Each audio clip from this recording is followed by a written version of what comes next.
Shalom, Bapak, Ibu, dan Saudaraku yang dikasihi Tuhan. Apa kabarnya? Bisa dilewati, amin. Hari ini kita sama-sama mau belajar kebenaran firman Tuhan dengan tema menabur dalam roh. Bapak, Ibu yang dikasihi Tuhan, kebanyakan kita orang percaya memiliki pemikiran seperti yang orang dunia pikirkan tentang hukum tabur tuai. Yaitu apa yang ditabur orang pasti akan dituainya dalam kehidupan orang tersebut di kemudian hari. Hal ini memang tidak salah, dan ini adalah bagian dari hukum atau tatanan dalam kehidupan ini. Sebagai contoh, seorang anak yang menabur kemalasan dalam belajarnya, menabur waktunya dengan hanya bermain dan terus bermain, maka pasti akan menuai hasil ujian yang jelek. Bahkan akan menuai kegagalan dalam sekolahnya. Begitu juga dengan orang-orang yang menabur hal buruk dalam hidup pergaulannya, dengan bergaul bersama orang-orang yang salah, seperti penjudi yang suka judi online dan sebagainya. Pasti suatu saat akan ikut berjudi dan suatu saat akan menuai kebangkrutan, bahkan menuai hal yang buruk, yaitu ditangkap oleh aparat kepolisian dan dijebloskan dalam penjara. Demikian pula dengan orang-orang yang malas bekerja atau orang yang serakah yang ingin cepat kaya sehingga memakai cara-cara yang curang, menipu sana sini, meminjam uang di sana dan di sini dengan tipu muslihatnya. Akhirnya akan menuai kemiskinan, bahkan ekstrimnya sampai pada urusan dengan pihak berwajib karena dilaporkan oleh orang yang telah ditipunya. Demikian juga dengan orang-orang yang menabur dengan sembrono, dengan pola makannya dan pola hidupnya. Maka dalam sekian waktu akan menuai sakit penyakit pada tubuhnya. Inilah yang semua orang pahami, yaitu adanya tatanan atau hukum tabur tuai dalam kehidupan hari ini yang harus kita perhatikan dan kita taati juga, saudara. Tetapi terlebih dari itu, bagi kita sebagai orang percaya, kita harus memahami hukum tabur tuai seperti yang Allah kehendaki dalam firman tentang tabur tuai dengan benar. Maka kita harus belajar dengan sungguh-sungguh dan kita harus sesuai konteks. Kita tidak boleh memakai satu dasar ayat saja dan kemudian mengartikan suka-suka kita sendiri, yang membuat kita nanti dapat meleset dari apa yang Allah kehendaki lewat firman tersebut. Mari kita baca 2 ayat berikut ini supaya kita tahu apa kehendak Tuhan di dalam hidup kita. Galatia pasal 6 ayat 7-8 yang berkata, ayat 7-nya, jangan sesat. Allah tidak membiarkan dirinya dipermainkan. Karena apa yang ditabur orang itu juga yang akan dituainya. 8. Sebab barang siapa menabur dalam dagingnya, ia akan menuai kebinasaan dari dagingnya. Tetapi barang siapa menabur dalam roh, roh itu rohnya huruf besar R-nya, ia akan menuai hidup yang kekal dari roh itu. Amin. Nah, ketika kita membaca 2 ayat ini, saudara, maka kita mendapatkan satu konteks ayat yang jelas. Sekarang kita dapat memahami apa yang menjadi kehendak Allah lewat firman-Nya tentang tabur tuai ini. Sekarang kita tahu sudut pandang Allah tidak berfokus pada kehidupan di dunia yang singkat ini, saudara. Melainkan Allah berfokus pada hidup yang kekal nanti. Jadi jika kita menabur dalam daging selama hidup di dunia ini, maka kita akan menuai kebinasaan yang kekal. Atau kita akan menuai kebinasaan di kekekalan, saudara. Tetapi jika kita menabur dalam roh huruf besar, yang berarti kita menabur seturut kehendak Allah selama hidup di dunia ini, maka kita akan menuai hidup yang kekal. Ya, jadi sekarang kita dapat memahami bedanya ya. Ketika kita membaca Galatia pasal 6 ayat 7 saja, satu ayat, maka kita akan menemui hukum tabur tuai seperti yang dipahami oleh orang-orang dunia, yang memang itu menjadi hukum atau tatanan kehidupan hari ini. Artinya kalau orang tidak belajar, ya tentu dia dapat nilai yang jelek, tidak naik kelas. Kalau orang malas bekerja, dia akan menjadi miskin. Orang yang curang, yang suka menipu, suka berbuat yang tidak benar seperti korupsi, mencuri, pasti nanti akan suatu ketika akan mendapatkan hukuman ketika dia hidup di dunia hari ini. Tetapi itu masih belum seberapa, saudara. Karena ketika orang itu bertobat, orang itu kemudian rajin bekerja, mau jadi orang benar, maka dia bisa memperbaiki hidupnya. Tetapi yang Allah maksudkan dalam hukum tabur tuai menurut versi Allah adalah bahwa ketika orang hidup di bumi, di dalam dunia ini, di dalam kehidupannya yang sekali ini, kalau selama hidupnya orang tersebut tidak menabur menurut roh, tidak menabur dalam roh, maka dia akan menuai kebinasaan yang kekal. Tetapi jika dia menabur dalam roh, maka dia akan mendapatkan hidup kekal. Ya, jadi kita bisa memahami kalimat jangan sesat. Allah tidak membiarkan dirinya dipermainkan. Sebenarnya ini adalah suatu peringatan yang nyata. Jika kita bisa memahami kebenaran ini, yang mana pasti akan membuat kita menjadi takut dan gentar kepada Allah, saudara. Dan kita akan sungguh-sungguh mau hidup seturut kehendak Allah dengan menabur yang benar, yaitu menabur di dalam roh dan tidak lagi menabur di dalam daging. Mengapa demikian? Hal ini disebabkan karena kita telah memahami kebenaran. Karena kita memahami kehendak Allah dan tatanan Allah lewat kebenaran ini, maka kita mau sungguh-sungguh menabur dalam roh sepanjang hidup kita ini, atau di dalam sisa umur kita ini, sehingga kelak kita akan menuai hidup kekal di dalam kerajaan Allah yang kekal selamanya. Ada amin, saudara? Ya, amin. Tetapi banyak orang percaya yang tidak memahami kebenaran ini, saudara. Sehingga pada praktek kehidupan ini yang dapat kita lihat, masih banyak orang percaya yang hidup menabur di dalam dagingnya. Artinya apa? Banyak orang yang hidup suka-suka sendiri. Hidup berfokus hanya untuk dirinya sendiri. Bagi kepentingan dirinya sendiri dan untuk kesenangan, kebanggaan, serta kenikmatan dirinya sendiri. Karena merasa semua harta atau semua apa yang ia punyai, jabatan, gelar, pangkat, kehormatan, itu adalah miliknya dan menjadi haknya. Yang mau diapakan suka-suka dia. Mau dinikmati itu hak dia. Dan tidak memperdulikan orang lain. Dan tanpa memperdulikan dan mempersoalkan kehendak Allah di dalam hidupnya. Inilah yang terjadi saat ini. Banyak orang Kristen yang hidupnya egosentris dan bukan teosentris. Artinya hidup yang berpusat pada dirinya sendiri, egosentris. Egois dan bukan berpusat kepada Tuhan. Orang-orang yang seperti ini adalah orang-orang yang menabur di dalam dagingnya. Adalah orang-orang yang serupa dengan dunia. Sebagian lagi hidup melakukan dosa. Melakukan dosa-dosa yang menurut mereka dosa kecil. Seperti orang yang berkata, ya bohong-bohong sedikit gak apalah. Yang penting kita tidak merugikan orang lain. Nah, atau mungkin ada orang yang berpikir begini. Sekali-kali berpikir atau berkata porno ya gak apalah. Namanya manusia kok. Manusia itu kan kadang ya bisa berdosa. Sekali-sekali berbuat zina atau berbuat dosa gak apalah. Nanti kita kan bisa minta ampun kepada Tuhan. Dan Tuhan itu kan maha kasih, yang akan mengampuni segala dosa kita jika kita mengakuinya. Atau ada beberapa orang yang berkata, jangan sok cuci lah. Tidak usah terlalu fanatik lah.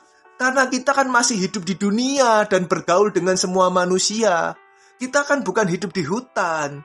Jadi gak usah fanatik, nikmati saja. Dan coba lihat, buktinya Tuhan tidak marah kok. Tuhan tidak menghukum kok.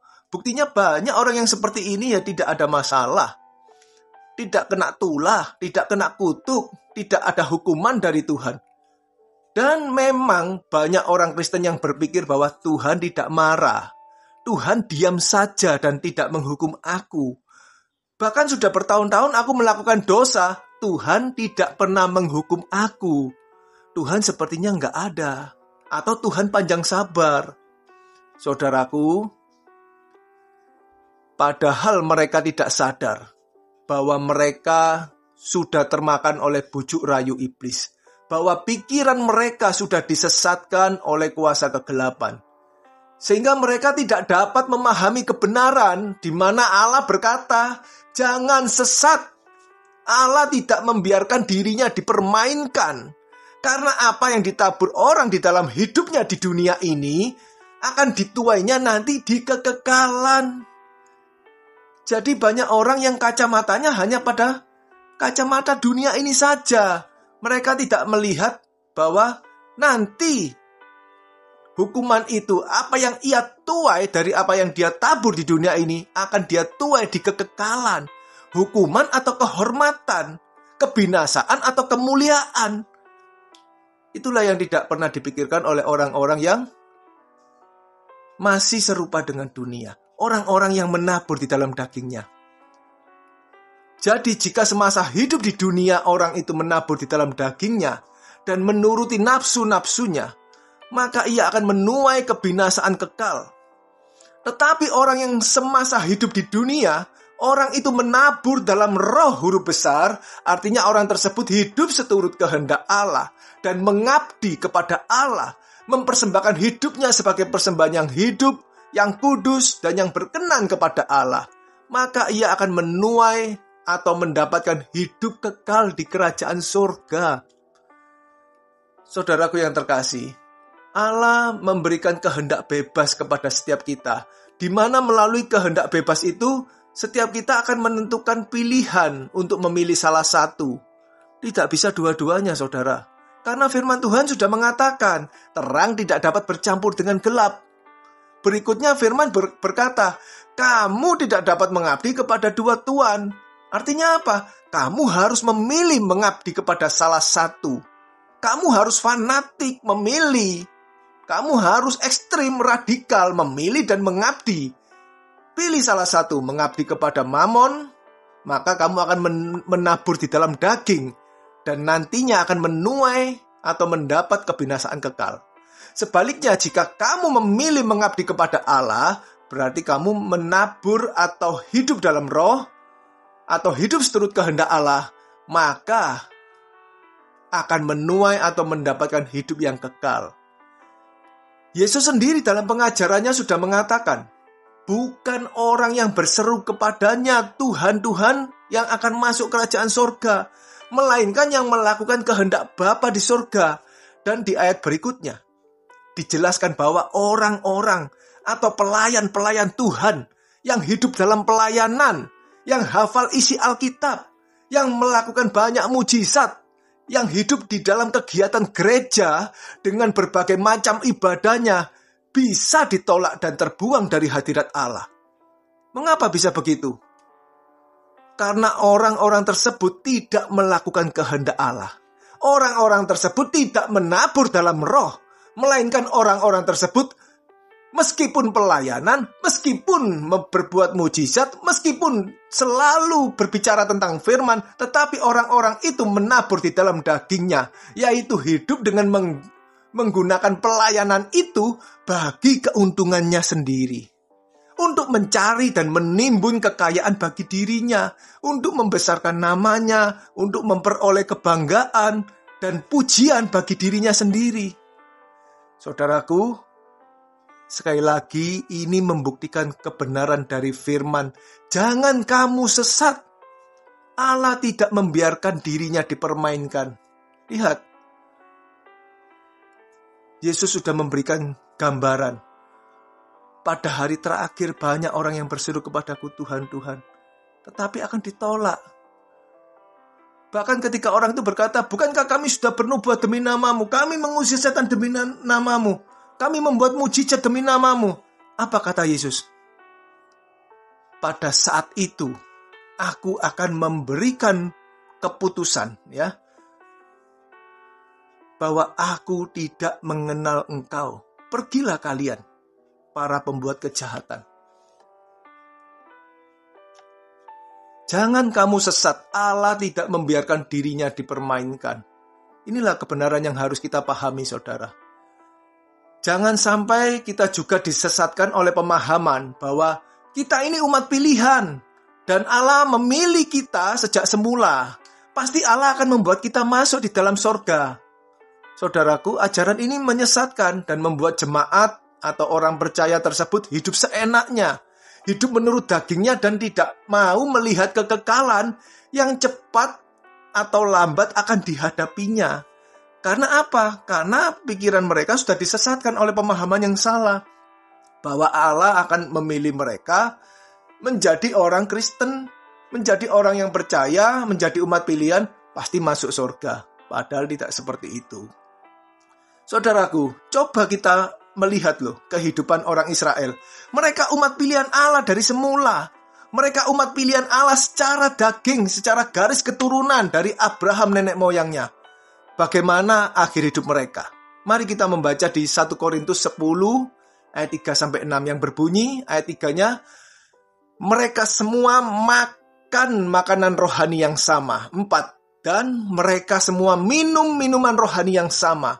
Sebab mereka minum dari batu karang rohani yang mengikuti mereka. Dan batu karang itu ialah Kristus.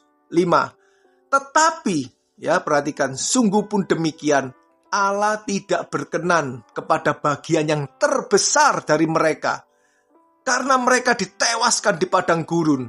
6. Semuanya ini telah terjadi sebagai contoh bagi kita untuk memperingatkan kita, supaya jangan kita menginginkan hal-hal yang jahat seperti yang telah mereka perbuat.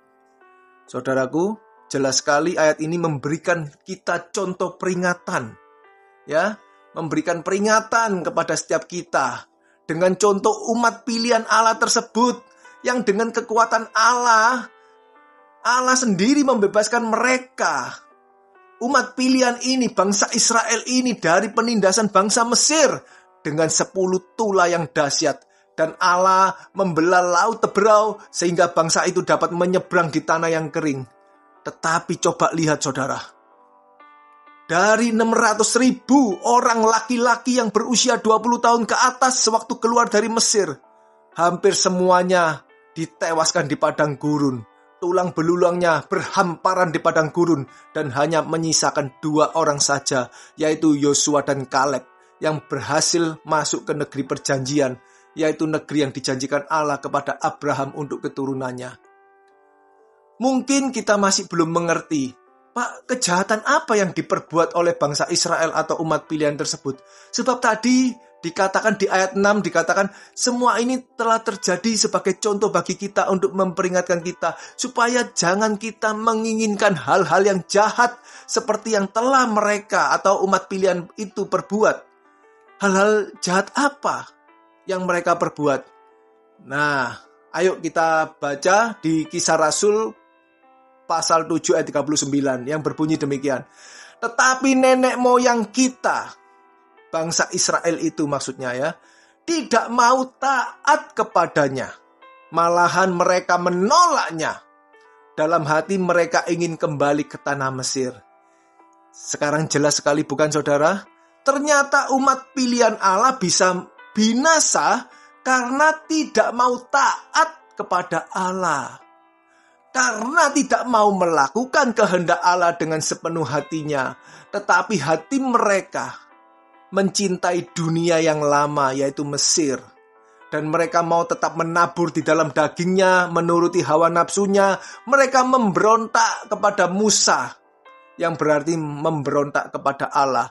Dan pada akhirnya membuat mereka binasa di padang gurun. Mari kita baca di Ibrani pasal 3 ayat 17-19 yang juga menegaskan, ya, ayat 17-nya. Dan siapakah yang ia murkai 40 tahun lamanya? Bukankah mereka yang berbuat dosa dan yang mayatnya bergelimpangan di padang gurun? 18. Dan siapakah yang telah ia sumpahi bahwa mereka tak akan masuk ke tempat perhentiannya? Bukankah mereka yang tidak taat? Saudara, ini berarti juga mereka yang menabur di dalam dagingnya. Ya, orang yang tidak taat pada kehendak Allah itu berarti orang yang menabur di dalam dagingnya. 19. Demikianlah kita lihat bahwa mereka tidak dapat masuk. Maksudnya masuk ke tanah perjanjian, ke tempat perjanjian, oleh karena ketidakpercayaan mereka. Jadi sekarang kita tahu mereka tidak percaya karena itu mereka tidak taat. Berarti kalau kita percaya, kita harus taat, saudara. Saudaraku, Israel adalah umat pilihan Allah yang juga menjadi gambaran orang Kristen atau orang percaya saat ini, di mana Allah menghendaki umat pilihan tersebut menabur dalam roh atau hidup seturut kehendak Allah. Dengan cara bagaimana? Ya keluar dari cara hidup lamanya. Kalau orang Israel keluar dari cara hidup orang Mesir, kemudian melewati padang gurun atau melewati proses pemurnian untuk masuk ke tanah perjanjian. Sedangkan orang percaya, umat pilihan yang mendengar dan menerima Injil, di mana Allah menghendaki orang percaya ini menabur dalam roh, hidup seturut kehendak Allah dengan cara keluar dari cara hidup lamanya, yaitu cara hidup orang dunia, untuk memiliki cara hidup yang baru, cara hidup anak Allah yang standarnya adalah Kristus. Karena orang percaya atau umat pilihan ini akan Allah murnikan lewat padang gurun atau lewat masalah dan penderitaan dalam hidup ini yang Allah izinkan terjadi, supaya tidak menoleh ke dunia lagi, tidak mau kembali ke cara hidup lamanya, tetapi mau sungguh-sungguh mau mengenal Allah, mencari Allah, memiliki cara hidup yang Allah kehendaki. Supaya apa? Supaya dapat dibawa masuk ke tempat perhentiannya. Di mana itu? Yaitu di langit baru dan bumi yang baru, di kerajaan Allah yang kekal. Ya, luar biasa saudara. Begitu baik Allah kita. Kita membaca firman berikut ini yang akan menguatkan kita semua, ya, supaya kita hidup oleh roh dan hidup seturut kehendak Allah. Kita baca Roma pasal 8 ayat 12 sampai 14. Demikian bunyi firman Tuhan ayat 12. Jadi saudara-saudara, kita adalah orang berhutang, tetapi bukan kepada daging supaya hidup menurut daging. 13. Sebab jika kamu hidup menurut daging, kamu akan mati. Jika oleh roh huruf besar, kamu mematikan perbuatan-perbuatan tubuhmu, kamu akan hidup. 14. Semua orang yang dipimpin roh Allah adalah anak Allah. Saudaraku yang dikasihi Tuhan, semua kita yang telah menerima pengampunan dosa ini, ya, menerima pengampunan dosa oleh pengorbanan darah Kristus, kita ini adalah orang-orang yang berhutang, saudara.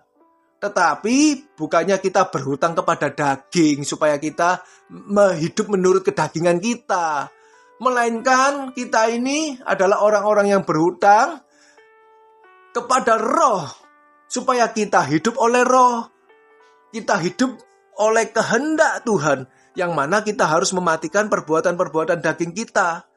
Supaya apa? Supaya kita beroleh hidup kekal. Jadi anak-anak Allah adalah orang-orang yang hidupnya dipimpin oleh roh Allah, yaitu orang-orang yang melakukan kehendak Allah, yang menabur di dalam roh, dengan mematikan perbuatan-perbuatan tubuhnya. Dengan cara apa? Dengan cara menanggalkan manusia lamanya, supaya dapat mengenakan manusia baru, yaitu manusia yang memiliki pikiran dan perasaan seperti yang terdapat dalam Kristus Yesus, anak Allah yang sulung, supaya dengan demikian layak juga disebut sebagai anak-anak Allah atau saudara-saudari Yesus Kristus. Saudaraku, mungkin ada di antara kita yang bertanya, bagaimana supaya kita tidak hidup menuruti keinginan daging? Maka jawabnya kita akan membaca di Galatia pasal 5 ayat 16-17. Kemudian 19-21. Ayat 16-nya, maksudku ialah, hiduplah oleh roh, maka kamu tidak akan menuruti keinginan daging. 17. Ini yang harus kita tahu, kita pahami saudara. Sebab keinginan daging berlawanan dengan keinginan roh. Keinginan roh huruf besar berlawanan dengan keinginan daging. Karena keduanya bertentangan, sehingga kamu setiap kali tidak melakukan apa yang kamu kehendaki. Ya, jadi kita ini harus memilih, harus ekstrim, fanatik, radikal ya, jangan setengah-setengah. 19. Perbuatan daging telah nyata. Apa itu? Yaitu percabulan, kecemaran, hawa nafsu. 20. Penyembahan berhala, sihir, perseteruan, perselisihan, iri hati, amarah, kepentingan diri sendiri, percideraan, roh pemecah. 21. Kedengkian, kemabukan, pesta pora dan sebagainya. Terhadap semua itu kuperingatkan kamu, seperti yang telah kubuat dahulu, bahwa barang siapa melakukan hal-hal yang demikian, ia tidak akan mendapat bagian dalam kerajaan Allah. Jadi, untuk menjawab pertanyaan bagaimana supaya kita tidak hidup menuruti keinginan daging lagi, jawabannya adalah maka hiduplah oleh roh. Hiduplah seturut kehendak Allah. Maka kamu tidak akan menuruti keinginan daging. Ya, tergantung pilihan kita, saudara. Tidak bisa kita ini nggak fanatik atau nggak radikal ya. Jangan setengah-setengah. Tidak bisa mengabdi kepada dua tuan. Terang berlawanan dengan gelap. Keinginan daging berlawanan dengan keinginan roh. Maka jika kita tidak mau menabur di dalam daging, ya kita harus hidup oleh roh. Kita hidup seturut kehendak Allah. Nah, bagaimana supaya kita dapat mengerti kehendak Allah? Maka jawabnya adalah janganlah serupa atau segairah atau sewarna dengan dunia ini. Ini berarti Allah menghendaki setiap kita tidak terikat pada dunia dengan segala kesenangannya. Supaya apa, saudara? Kita tidak boleh terikat pada dunia dengan segala kesenangannya. Supaya kita dapat mengikatkan diri kepada Tuhan dan kerajaannya. Dengan cara bagaimana, Pak? Kita bisa mengikatkan diri pada Tuhan dan kerajaannya. Yaitu dengan menjadi murid Kristus yang baik, saudara. Yang sungguh-sungguh mengalami perubahan akal budi. Atau sungguh-sungguh belajar sehingga mengalami perubahan cara berpikirnya. Dari cara berpikir lama, yaitu cara berpikir orang dunia, berubah menjadi cara berpikir anak Allah. Yang teladannya adalah Yesus Kristus itu sendiri. Sehingga kita mengerti kehendak Allah, apa yang baik, yang berkenan kepada Allah, dan yang sempurna. Di mana kita memiliki cara hidup sebagai anak-anak Allah yang dapat diteladani dan memberkati orang-orang di sekitar kita. Kesimpulan pada akhirnya, ciri-ciri dari orang yang menabur dalam roh yaitu, yang pertama, tidak menuruti keinginan dagingnya. Yang kedua, hidup oleh roh atau hidup seturut kehendak Allah. Saudaraku yang terkasih, hidup kita di bumi ini hanya sekali saja, saudara. Kemudian pada saatnya kita masing-masing akan mati dan dihakimi. Allah sudah berkata, jangan sesat. Allah tidak membiarkan dirinya dipermainkan. Pada saat penghakiman itulah akan membedakan antara orang-orang yang hidup menabur di dalam dagingnya atau hidup menabur di dalam rohnya. Oleh sebab itu, marilah kita sungguh-sungguh hidup menabur di dalam roh atau hidup seturut kehendak Allah, supaya kelak kita akan menuai hidup yang kekal di kerajaan surga. Amin. Tuhan Yesus memberkati kita semua.